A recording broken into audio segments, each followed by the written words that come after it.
Who was Bias of Priene? Bias of Priene, 6th century B.C., was a Greek sage. He is widely accepted as one of the 7 sages of Greece and was renowned for his probity. Bias was born at Priene and was the son of Tudamus. He is said to have been distinguished for his skill as an advocate and for his use of it in defense of the right. In reference to which Demodocus of Illyrius uttered the following saying, quote, "If you are a judge, give a Prienian decision," end quote. And Hipponax said, quote, "More powerful in pleading causes than Bias of Priene," end quote. He was always reckoned among the 7 sages and was mentioned by Dicaearchus as one of the 4 to whom alone that title was universally given, the remaining 3 being Thales, Pittacus, and Solon.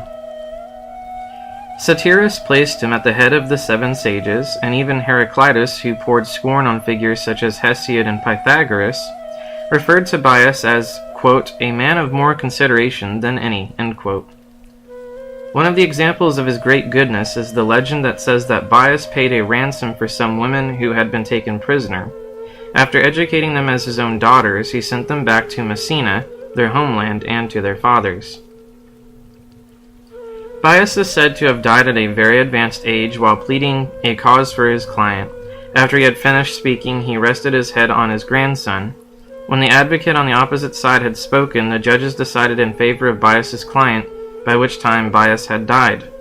The city gave him a magnificent funeral and inscribed it on his tomb, "Here Bias of Priene lies, whose name brought to his home and all Ionia fame." Few things are known about Bias's life and work. His biography was written by Diogenes Laertius.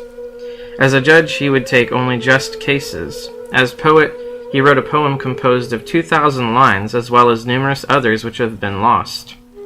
As a statesman, Bias was never actually involved with politics on a practical scale.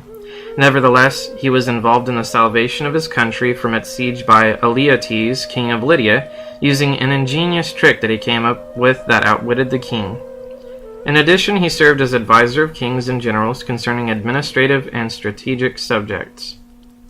Bias is most renowned today for his sayings, which reflect his wisdom and sense of justice. Wise sayings include, "Do not honor the rich if he is a man without values. Listen to many. In your youth, seek to earn the means of a comfortable life, and your old age, wisdom.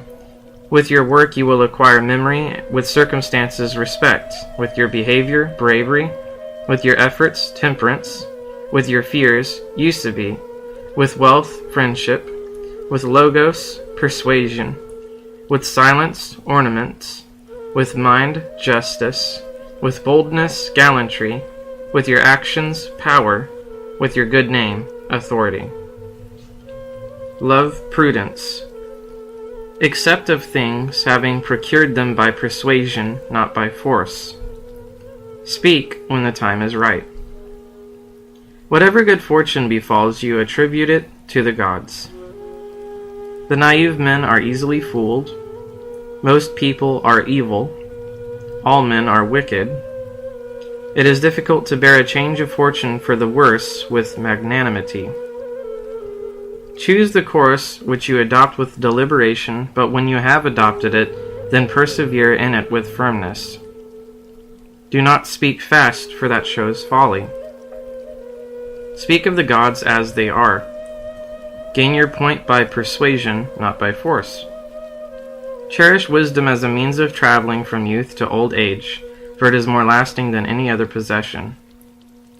So order your affairs as if you were to live long or die soon. I carry all my effects with me. Take it by persuasion, not by force.